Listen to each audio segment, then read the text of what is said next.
नमस्कार मित्रांनो, आज आपण ब्रिज कोर्सच्या अंतर्गत इयत्ता 7वी विषय विज्ञान यावर आधारित कृतीपत्रिका क्रमांक 22 ही थोडक्यात समजून घेणार आहोत। त्याचबरोबर या कृतीपत्रिकेशी संबंधित जो काही सराव संच आहे तो या व्हिडिओच्या माध्यमातून आपण सोडवून घेणार आहोत। मग आपल्याला काय समजून घ्यायचं आहे तर पारदर्शक पदार्थ म्हणजे काय, अपारदर्शक पदार्थ, अर्धपारदर्शक पदार्थ याविषयी आपल्याला माहिती घ्यायची। जसं या ठिकाणी एक कृती सांगितली आहे, आधी आपण ती बघूया की बॅडमिंटनच्या फुलाचा डबा घ्यायचा आहे, त्याच्या एका बाजूचे झाकण काढून त्या जागी पांढरा पातळ कागद चिटकवायचा आहे। जसं या ठिकाणी तुम्हाला आकृतीत दिसत आहे की एका बाजूचं झाकण काढून तिथे आपल्याला पांढरा कागद, पातळ कागद चिटकवायचा आहे। दुसऱ्या बाजूच्या झाकणाला मध्यभागी छिद्र पाडायचं आहे, म्हणजे या बाजूने मध्यभागी आपल्याला छिद्र पाडायचं आहे। एक मेणबत्ती पेटवा व तिची ज्योत खालील चित्रात दाखवल्याप्रमाणे ती छिद्रासमोर येईल अशी ठेवा। म्हणजे ज्या बाजूने आपण छिद्र पाडलं त्याच बाजूने आपल्याला मेणबत्ती ठेवायची आहे, परंतु तिची ज्योत त्या छिद्राच्या समोर असली पाहिजे, हे लक्षात घ्यायचं आहे। आता पुढे काय आहे तर पातळ कागदावर तुम्हाला मेणबत्तीच्या ज्योतीची उलटी प्रतिमा दिसते। मग जसं बाजूच्या चित्राचे निरीक्षण करा व सूचिछिद्र प्रतिमा ग्राहकाच्या पडद्यावरील प्रतिमा उलटी का दिसते त्याचे कारण आपल्याला शोधायचं आहे। मग प्रतिमा उलटी का झाली तर त्यामागचं कारण आपण पाहणार आहोत की जसं आपल्या सर्वांनाच माहिती आहे प्रकाशाचा मार्ग नेहमी एका सरळ रेषेमध्ये असतो। मग या ठिकाणी जी काही आपण मेणबत्ती घेतलेली आहे ती मेणबत्ती त्या छिद्राच्या समोर लावलेली किंवा ठेवलेली आहे आणि जे ज्योत आहे ती त्या छिद्राच्या अगदी समोर आहे। मग मेणबत्तीतून वरच्या भागावरून जे प्रकाश किरण आहे ते सरळ मार्गाने पुढे जाताना त्या सूचिछिद्राच्या तिरक्या पद्धतीने आतमध्ये घुसून तळाशी जात असतात वरचे किरण, आणि खालचे किरण सुद्धा सरळ मार्गाने जाऊन वरच्या तळाशी जाऊन ते तिरक्या पद्धतीने तिथे टेकत असतात। आणि म्हणून त्या ठिकाणी आपल्याला जी काही मेणबत्तीची ज्योत आहे ती उलटी दिसते। त्यामागचं कारण काय आहे तर जे काही प्रकाश किरण मेणबत्तीच्या ज्योतीतून निघालेले आहेत ते तिरक्या मार्गाने तळाशी जात असतात। सूचिछिद्राच्या वरच्या ठिकाणचे किरण खालच्या तळाशी जातात आणि खालच्या तळाचे किरण वरच्या तळाशी तिरक्या मार्गाने जातात, म्हणून मेणबत्तीचं जी काही ज्योत आहे ती आपल्याला उलटी दिसत असते। हे त्यामागचं कारण आहे, तुम्ही ते लिहू शकता। आता चित्रातील खिडकीतून बाहेर पाहिले असता काय फरक जाणवतो, कशामुळे? जसं पहिल्या खिडकीमध्ये आपल्याला काय दिसत आहे की बाहेरच्या सगळ्या जे काही गोष्टी आहेत, झाड असेल, आकाश असेल, रस्ता असेल किंवा बसण्यासाठी जे काही टेबल किंवा जो काही घटक दिलेला आहे तो सगळं आपल्याला दिसत आहे। दुसऱ्या आकृतीमध्ये आपल्याला थोडंसं अंधुक अंधुक पुसट पुसट दिसत आहे। तिसऱ्या आकृतीमध्ये मात्र आपल्याला काहीच दिसत नाही।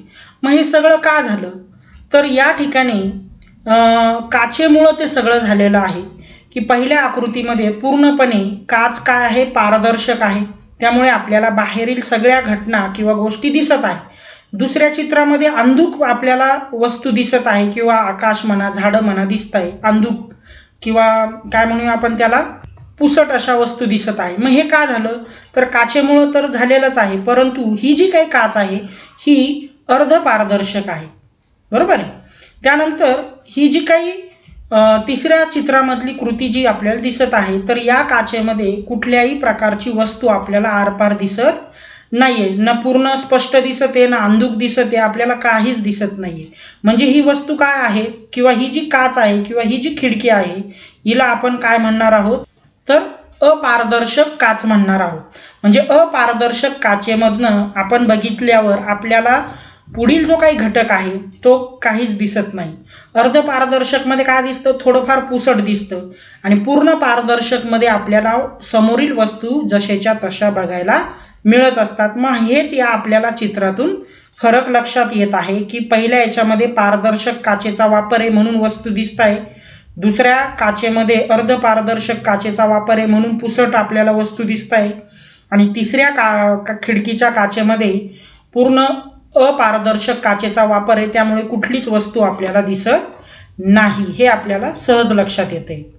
मग आता पारदर्शक पदार्थ म्हणजे काय, मग ज्या पदार्थातून प्रकाश आरपार जातो त्याला आपण पारदर्शक पदार्थ म्हणतो. जसं आपण खिडकीचं बघितलं की ज्या खिडकीतून आपल्याला पूर्ण पदार्थ दिसत होते, मग त्या ठिकाणी काय झालं की प्रकाश आरपार जात होता त्या खिडकीमधून, म्हणून आपल्याला सर्व वस्तू किंवा घटक त्या ठिकाणी दिसत होते. मग अशा घटकाला आपल्याला पारदर्शक पदार्थ म्हणायचं आहे.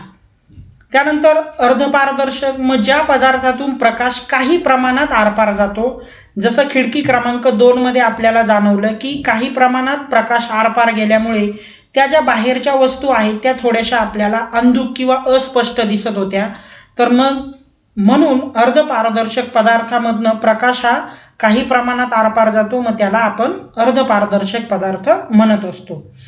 त्यानंतर अपारदर्शक पदार्थ, मग ज्या पदार्थातून प्रकाश आरपार जातच नाही तो पदार्थ अपारदर्शक असतो.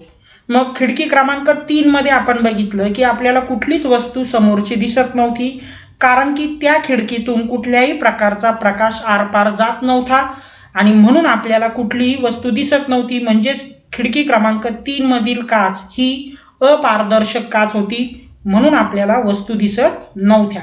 मग प्रकाश जर पूर्ण आरपार जात असेल तर पारदर्शक असतं पदार्थ.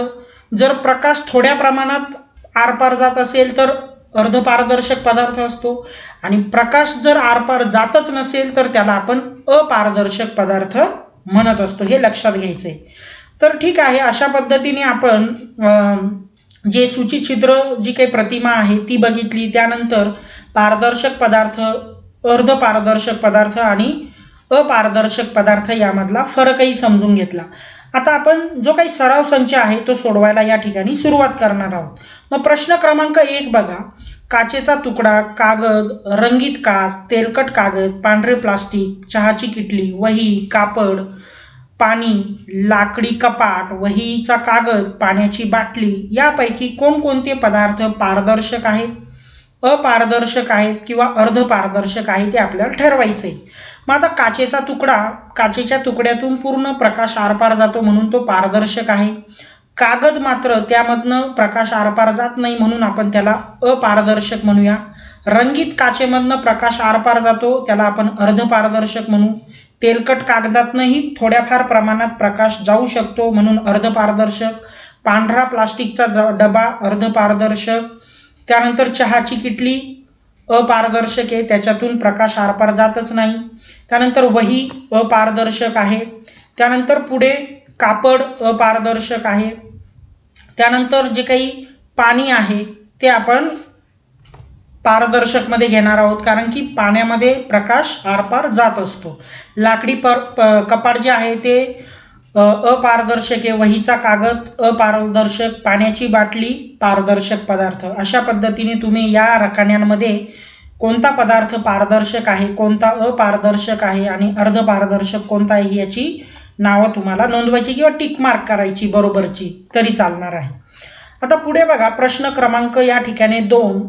सांगा मी कोणाशी जोडी लावू. अ गट आणि ब गट. अ गटामधील घटक दिलेले आहेत आपल्याला. ब मधनं योग्य पर्याय शोधायचा आहे. मग आरसा याचं योग्य उत्तर आहे परावर्तन. प्रकाशाचं परावर्तन झालं आरशामध्ये घडत असतं. नंतर काजवा बघा. काजवा हा दीप्तिमान पदार्थ आहे, कारण त्या प्रकाश स्रोत निर्माण करत असतो. त्याच्या मागच्या भागावरती उजेड प्रकाश निर्माण होतो म्हणून काजवा दीप्तिमान आहे. सूचिछिद्र प्रतिमाग्राहक उलटी प्रतिमा निर्माण होते.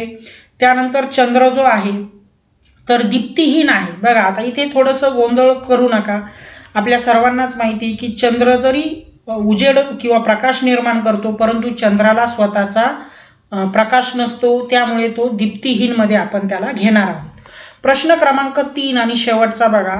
आपल्या घरातील कोणत्या वस्तू पारदर्शक, अर्धपारदर्शक व अपारदर्शक आहे याची यादी करा. मी एक एकच नाव घेणार आहे, बाकीची नावं मुलांनी स्वतःहून लिहायची आहे, कारण कोणाच्या घरात कोणते पदार्थ आहेत हे त्यांनाच माहिती, बरोबर आहे की नाही. आता पारदर्शक वस्तू म्हणजे काय, तर आपण बघितलं की ज्यामधनं प्रकाश आरपार जातो त्याला आपण पारदर्शक वस्तू म्हणतो. मग या ठिकाणी आपली खिडकीची काच ही पारदर्शक येईल. अर्धपारदर्शक, मग या ठिकाणी तुम्ही अर्धपारदर्शकमध्ये तेलकट कागद घेऊ शकतात किंवा जी काही प्लास्टिकची बरणी असते तिला तुम्ही अर्धपारदर्शक म्हणू शकता. अपारदर्शक म्हणजे टेबल घ्या, वही घ्या, नंतर तुम्ही खुर्चीचं घेऊ शकता उदाहरण एखादं.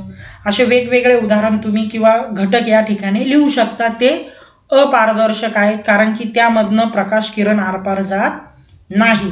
तर अशा पद्धतीने आपण या ठिकाणी जी काही कृतीपत्रिका क्रमांक 22 आहे त्यावरील जो काही सराव संच आहे तो आपण सोडवलेला आहे.